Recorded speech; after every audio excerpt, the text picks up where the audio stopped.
안녕하세요. 매일 아침 말씀 묵상 성경 연구에 오신 여러분을 진심으로 환영합니다. 말씀을 통하여 예수님과의 아름다운 교제가 날마다 이어지기를 축복합니다.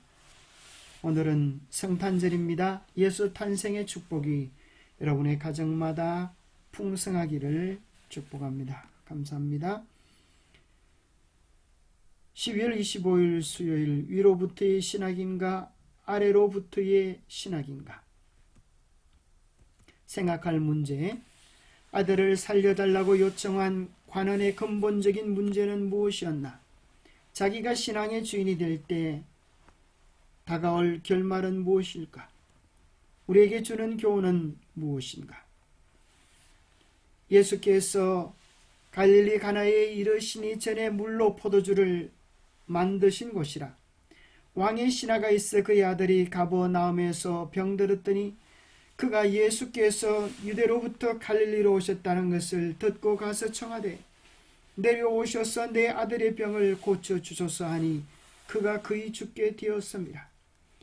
예수께서 그 아버지의 마음속에 있는 조건적 믿음을 보시고 말씀하셨습니다.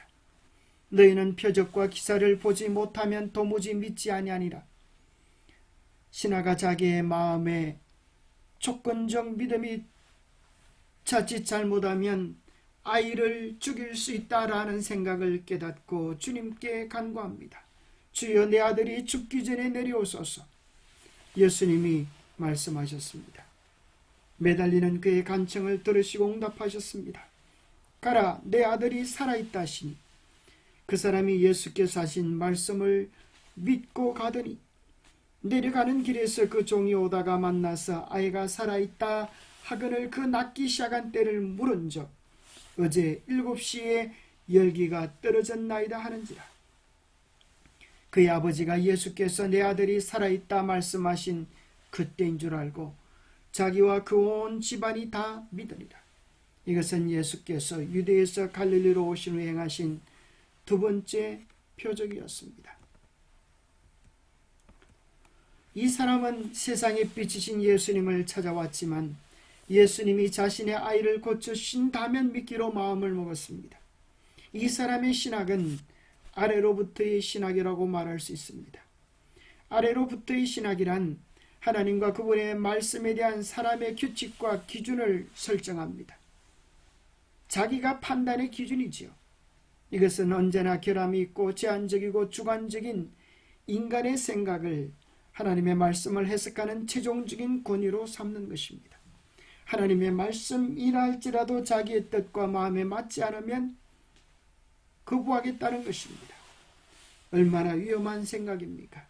이것은 자칫 잘못하면 그의 아들을 죽일 뻔한, 그 스스로도 멸망에 이를 만한 그러한 잘못된 믿음이 됩니다.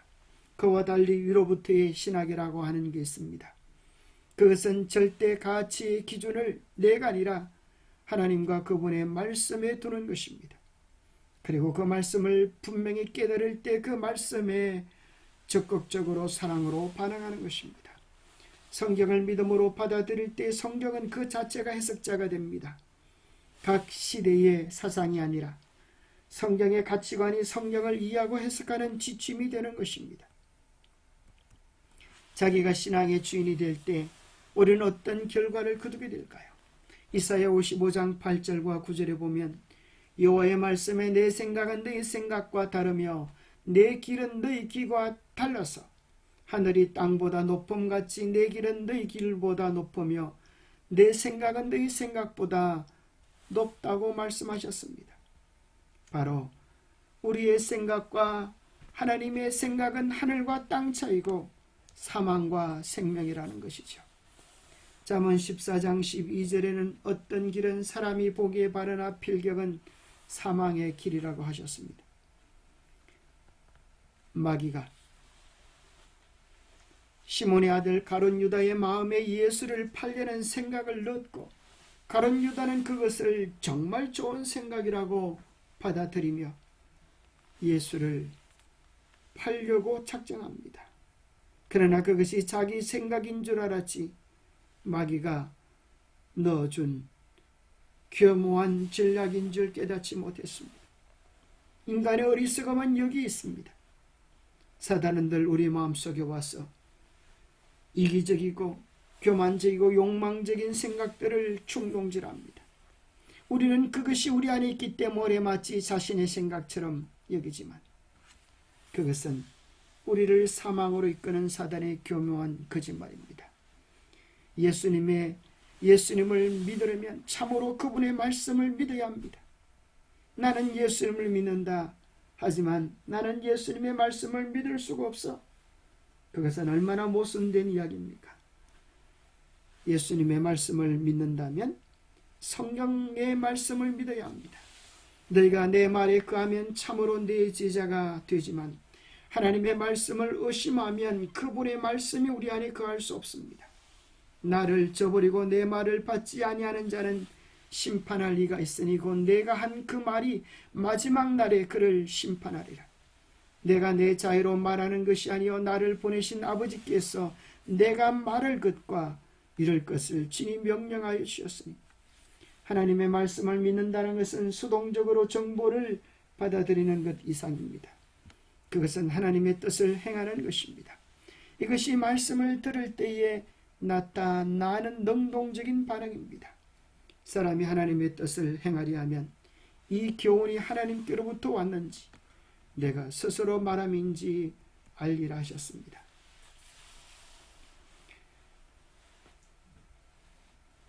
예수님을 믿지만 멸망했던 사람이 있습니다. 예수님을 따라다녔지만 사망에 이른 사람이 있을 수 있습니다. 그들은 궁극적으로 자기 가치관의 중심, 절대 원칙을 자기 생각에 둔 것입니다. 가룟 유다가 그러했고 신앙을 하면서도 멸망에 이를 모든 사람들은 하나같이 그런 공통점을 가지고 있습니다.